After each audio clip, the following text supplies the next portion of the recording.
শীত তো চলে এসেছে আর এই শীতের মধ্যে গরম গরম স্যুপ খেতে কার না ভালো লাগে বলুন তো। আসসালামু আলাইকুম এভরিওয়ান, সবাই কেমন আছেন? আশা করি সবাই খুব ভালো আছেন। পরে চলে এলাম আপনাদের মাঝে নতুন একটি রেসিপি নিয়ে। আজকে তৈরি করেছি দারুণ মজাদার একটি স্যুপ। এই স্যুপটা তৈরি করা কিন্তু খুবই সহজ, শুধুমাত্র কয়েকটি উপকরণ দিয়ে মজাদার স্যুপটা খুব সহজভাবে কিভাবে তৈরি করে ফেলেছি এই রেসিপিটি আজকে আপনাদের সঙ্গে শেয়ার করবো। আশা করি রেসিপিটি খুব ভালো এবং সহজ মনে হবে। তো বেশি কথা না বেড়ে চলুন মূল রেসিপিটি দেখে নেই।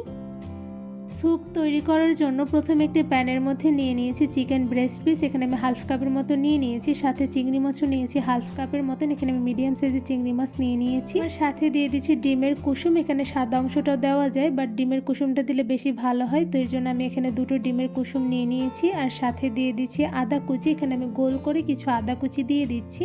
সাথে দিয়ে দিচ্ছি টমেটো ক্যাচাপ। এখানে আমি হোমমেড টমেটো ক্যাচাপ ব্যবহার করছি। টমেটো ক্যাচাপের ভিডিও কিন্তু দেওয়া আছে, আপনার চাইলে কিন্তু দেখে নিতে পারেন। সাথে দিয়ে দিচ্ছি সয়া সস। এখানে আমি 1 টেবিল চামচ পরিমাণ সয়া সস দিয়ে দিচ্ছি। সাথে দিয়ে দিচ্ছি লেবুর রস। এখানে আমি দুটোর মতন লেবুর আমি ফালি করে সেই রসগুলোই চিপে দিয়ে দিচ্ছি। এবার একটি পাত্রে দিয়ে দিচ্ছি কর্নফ্লাওয়ার। এখানে আমি 2 টেবিল চামচ পরিমাণ কর্নফ্লাওয়ার দিয়ে দিচ্ছি। এবার এই কর্নফ্লাওয়ারের মধ্যে দিয়ে দিচ্ছি নর্মাল পানি। এখানে আমি 4 টেবিল চামচ পরিমাণ পানি দিয়ে দিচ্ছি। যতটুকু পরিমাণে কর্নফ্লাওয়ার নেবেন ঠিক তার দ্বিগুণ পরিমাণে পানি দিয়ে দিতে হবে। এবার কর্নফ্লাওয়ারের সঙ্গে পানিগুলো খুব ভালোভাবে নেড়ে গলিয়ে নিতে হবে। কর্নফ্লাওয়ারগুলো পানির সঙ্গে খুব ভালোভাবে নেড়ে গলিয়ে নিতে হবে, যাতে ভিতরে কোনো প্রকার দানা দানা না বাঁধে। এবার এই কর্নফ্লাওয়ারের মিশ্রণগুলো আমি সবগুলো উপকরণের মধ্যে দিয়ে দিচ্ছি। এবার কর্নফ্লাওয়ারের মিশ্রণগুলো সবগুলো উপকরণের সঙ্গে খুব ভালোভাবে নেড়ে মিশিয়ে নিতে হবে। কর্নফ্লাওয়ারের মিশ্রণগুলো সবগুলো উপকরণের সঙ্গে একটি চামচের সাহায্যে খুব ভালোভাবে নেড়ে মিশিয়ে নিচ্ছি। তো এই পর্যায়ে দেখতেই পাচ্ছেন খুব ভালোভাবে কিন্তু মিশিয়ে নেওয়া হয়ে গিয়েছে। এবার এই স্যুপের মিশ্রণগুলো আমি চুলাতে দিয়ে দিব। এবার এর মধ্যে দিয়ে দিচ্ছি পানি। এখানে আমি নর্মাল পানি প্রায় 4 কাপের মতন দিয়ে দিচ্ছি। যদিও আমার ভিডিওতে 3 কাপের মতন উঠেছে, আর 1 কাপ স্কিপ হয়ে গিয়েছে, তো আপনারা কিন্তু এখানে অবশ্যই 4 কাপ পানি দিয়ে দিবেন। এবার এই স্যুপের মিশ্রণের মধ্যে দিয়ে দিচ্ছি স্বাদ মতন লবণ। এখানে আমি হাফ চা চামচ থেকে একটু কম পরিমাণ করে লবণ দিয়ে দিয়েছি। যদিও প্রথমে আমি সয়া সস ব্যবহার করেছি, আর সয়া সসে কিন্তু এক্সট্রা এমনি লবণ থাকে, তাই লবণের পরিমাণটা একটু কম দিতে হবে, নয়তো বা স্যুপের মধ্যে লবণের পরিমাণটা একটু বেশি হয়ে যাবে। তো এই পর্যায়ে একটা চামচের সাহায্যে স্যুপের সঙ্গে লবণগুলো খুব ভালোভাবে নেড়ে মিশিয়ে নিচ্ছি।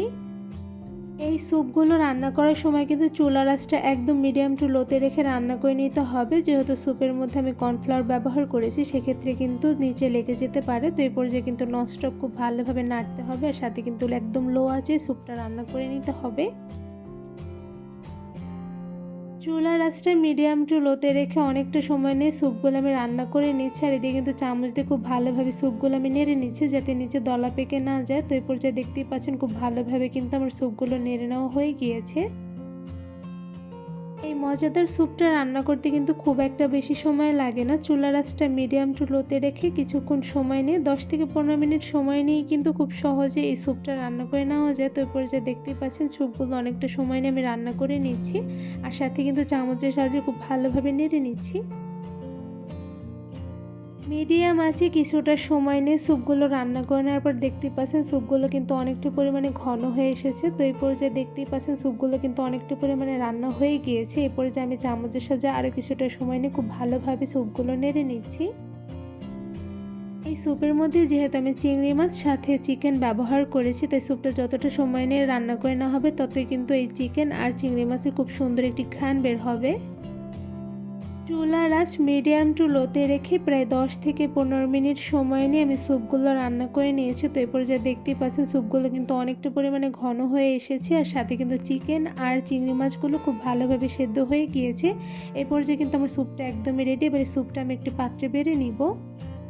সবগুলো স্যুপ আমি একটি পাত্রে বেড়ে নিয়েছি। আর এদিকে দেখতেই পাচ্ছেন মাশাআল্লাহ স্যুপগুলো দেখতে কিন্তু খুবই লোভনীয় হয়েছে। স্যুপগুলো রান্না করে কিন্তু খুবই সহজ, আর খেতে কিন্তু অসম্ভব মজাদার হয়ে থাকে। কোনো রকম ঝামেলা নেই, শুধুমাত্র কয়েকটি উপকরণ দিয়ে মজাদার স্যুপটা কিন্তু খুব সহজে ঘরে বসে বানিয়ে সবাইকে খাওয়াতে পারবেন। সবাই কিন্তু এই স্যুপগুলো খেয়ে বেশ প্রশংসা করবে, সাথে খুব মজা করে খেয়ে নেবে। এই মজাদার স্যুপ তৈরির রেসিপিটি আপনাদের কাছে কেমন লেগেছে তা আমাকে অবশ্যই কমেন্ট করে জানাবেন। স্যুপগুলো শীতের সময় তৈরি করে খেতে যেমন ভালো লাগে, সাথে কিন্তু এমনি দিনেও খেতে বেশ মজার হয়ে থাকে। আমি স্যুপগুলো একটু তুলে দেখাচ্ছি অ্যাকচুয়ালি দেখতে কেমন হয়েছে। তো এদিকে দেখতেই পাচ্ছেন মাশাআল্লাহ স্যুপটা দেখতে কিন্তু খুবই লোভনীয় হয়েছে। এই স্যুপগুলোর মধ্যে চিকেন আর চিংড়ি মাছ দেওয়ার কারণে স্যুপটা খেতে কিন্তু আরো বেশি মজাদার হয়ে থাকে। একবার খেলে বারবার খেতে মন চাইবে, কারণ এই স্যুপটা খেতে এতটা মজাদার। এই স্যুপ তৈরির রেসিপিটি ভালো লেগে থাকলে আমার চ্যানেলটি সাবস্ক্রাইব করে ভিডিওতে লাইক কমেন্ট শেয়ার করে আমার পাশেই থাকবেন। আজকে এখানেই বিদায় নিচ্ছি, দেখাবো অন্য কোনো ভিডিওর মাধ্যমে। সবাই সুস্থ থাকবেন, ভালো থাকবেন, আল্লাহ হাফেজ।